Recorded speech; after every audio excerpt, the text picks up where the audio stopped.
Hi, Mystery Recapped here. Today, I'm going to explain a horror movie called Cellar Door. Spoilers ahead. Watch out and take care. The movie opens with a married couple expecting a baby and excitedly decorating a nursery. The couple consists of Sarah, who is a mathematics professor, and her husband John, who is an architect. The next day at John's workplace, we learn that his ex-girlfriend Alyssa works at the same place as him. She approaches him and wants to join the new house showing with him that day, but he refuses and makes it clear that everything between them is long over. Back at home, Sarah is playing the piano when she suddenly feels a sharp pain in her stomach and desperately calls for her husband. But he is busy with clients and doesn't answer. When John finally sees the flood of missed calls from his wife, he immediately rushes to the hospital where he receives the devastating news that Sarah has lost the baby. The scene cuts to a few days later, where we see that the couple is still struggling to cope with their devastating loss, and now the nursery room only brings them unbearable pain. Sarah says that she can't stay in this house any longer, and John understands completely, so they decide to move out. The couple then begins searching for a new home, but even after a month passes, they still can't find a suitable one. Their realtor eventually advises them to meet with one of her friends who has lived in the town for a long time and knows every property in the area. In the next scene, the couple arrives at a luxurious mansion far away from the city, where they meet a man named Emmett, who warmly welcomes them inside. He tells the couple that the mansion was originally built back in 1918 and that he spent nearly 10 years restoring and renovating it to perfection. The couple is immediately impressed by the breathtaking property, and Emmett invites them to stay for dinner, explaining that he would like to get to know them better. After having a few drinks, Emmett tells them that he can play a rendition of Welcome to the Jungle using only his nipples, and after a few more drinks, Emmett gives the couple a private tour of the mansion, where countless antique items are displayed throughout the house, including several old weapons. By the end of the night, John has drunk far too much and can barely drive, so Emmett tells the couple to spend the night, to which they agree. He also assures them that he has found the perfect house for them and promises they will discuss everything in the morning. The next morning, when the couple wakes up, they cannot find Emmett anywhere. Instead, they discover a letter left behind by him. In it, he reveals that he intends to give them his mansion for free, but on one condition: they must never open the cellar door. It seems like a small price to pay for a new life in such a luxurious mansion. This deeply excites Sarah, but John is very skeptical and says it is too good to be true. However, his wife explains how this place could give them a new chance to try for a baby again, especially after they have spent all their savings on IVF. The couple falls into a tense moment of debate, and in the end, John finally agrees. Soon their realtor arrives to prepare the contract papers and wishes them good luck. Soon enough, the couple moves into the new place, and they seem very happy to be living in a mansion they would never have been able to afford. A few days later, they hold a housewarming party where several friends and colleagues arrive, including John's ex, Alyssa, though Sarah is unaware of their past. During the celebration, Alyssa approaches John and attempts to seduce him, but he firmly rejects her and makes it clear that he's not interested. Not long after, the party is abruptly interrupted when a deranged man arrives at the house carrying a can of gasoline. He insists that they must burn the entire place down before it destroys them, which shocks everyone. But before John can ask any further questions, the man suddenly leaves without saying another word, and the couple assumes he's just a madman. He just spends too much time on Twitter, honey. The next day, when John arrives at work, he learns that Alyssa has filed harassment charges against him. John is suspended for now until the matter is investigated, so the frustrated man returns home, but he does not tell his wife what happened. In the following days, Sarah leaves for work while John goes on multiple runs throughout the day to calm his mind. While he is alone at home, his attention is drawn to the cellar door, and curiosity begins to take hold as he wonders what is inside. He grabs a tool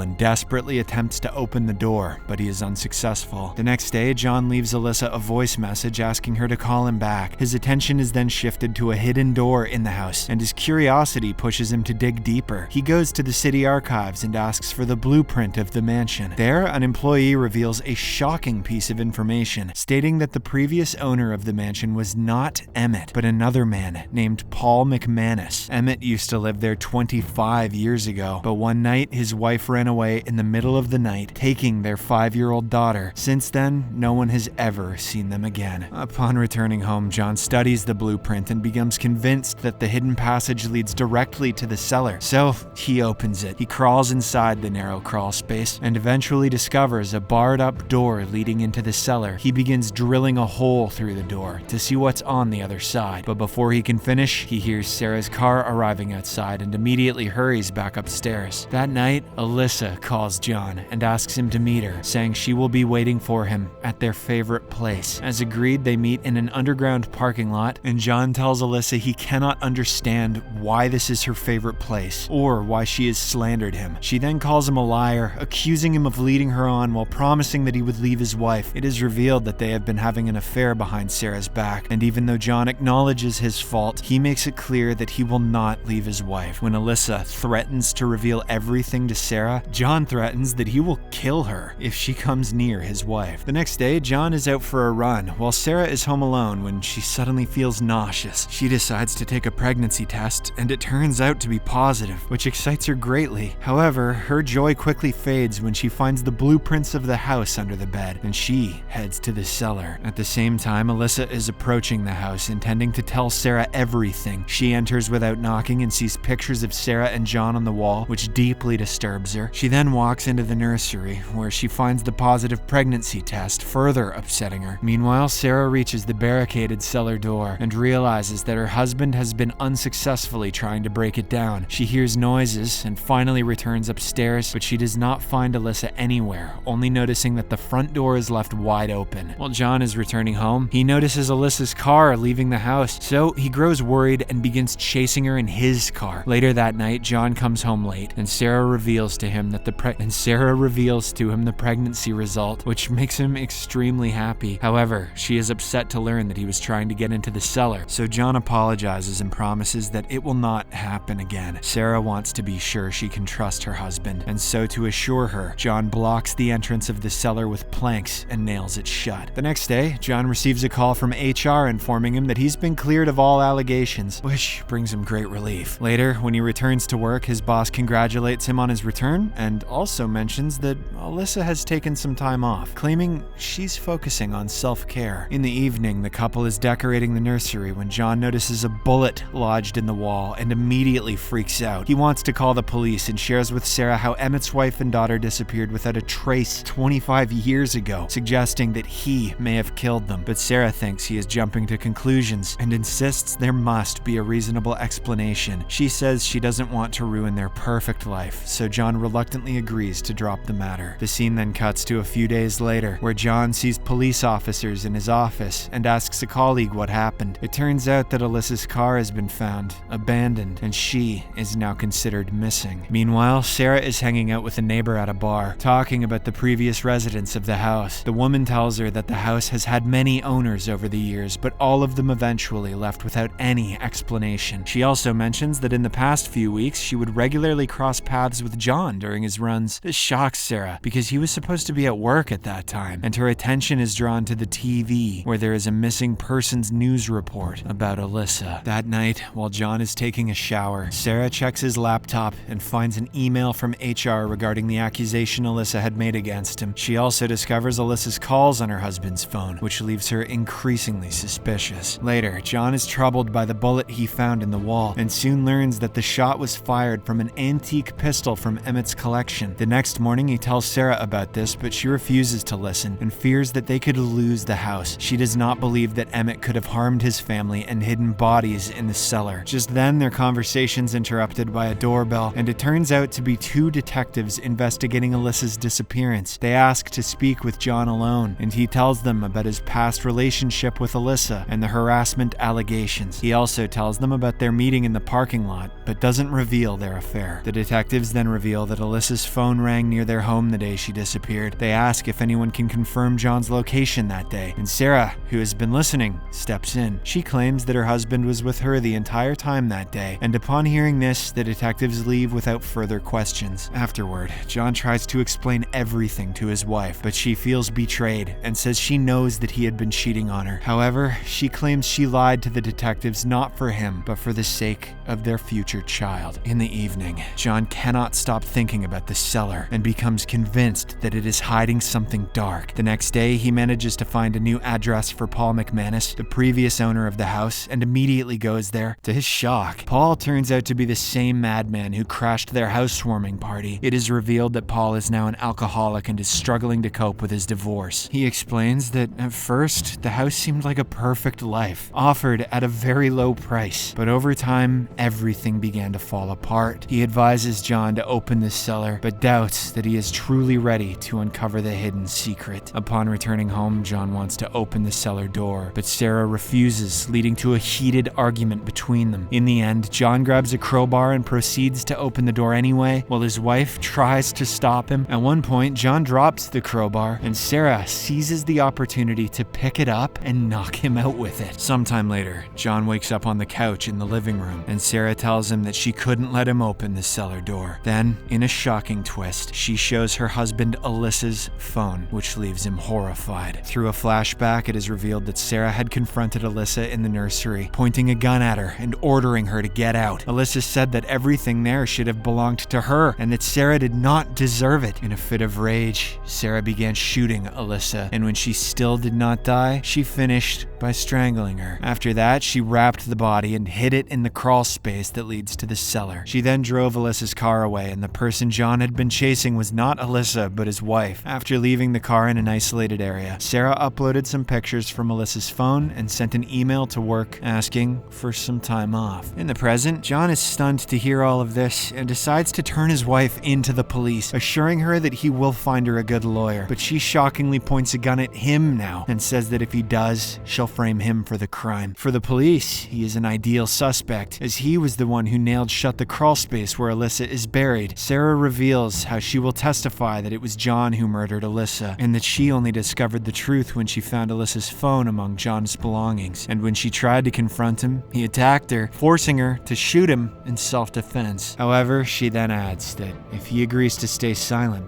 they can continue their perfect life, and she sees it as a small sacrifice in exchange for the life she has always dreamt of. Now, John has to make a choice, and he is left in a deep moral dilemma over what to do. The scene then cuts to a few weeks later, where we see a baby shower at the mansion, and John is also present, revealing that he has decided to remain silent after all. Among the gifts, the couple finds a letter from Emmett, who has expressed his gratitude to them for turning the building into a family estate. Emmett's gift is a key to the cellar, and he has stated that whether to use it or not is entirely up to the couple. However, Emmett is certain that the couple already knows what lies inside. But Alyssa put that body in there after Emmett lived there, and long after Paul lived there, so what's the evil they were all talking about? I mean, that was a good twist, but I don't think that made sense.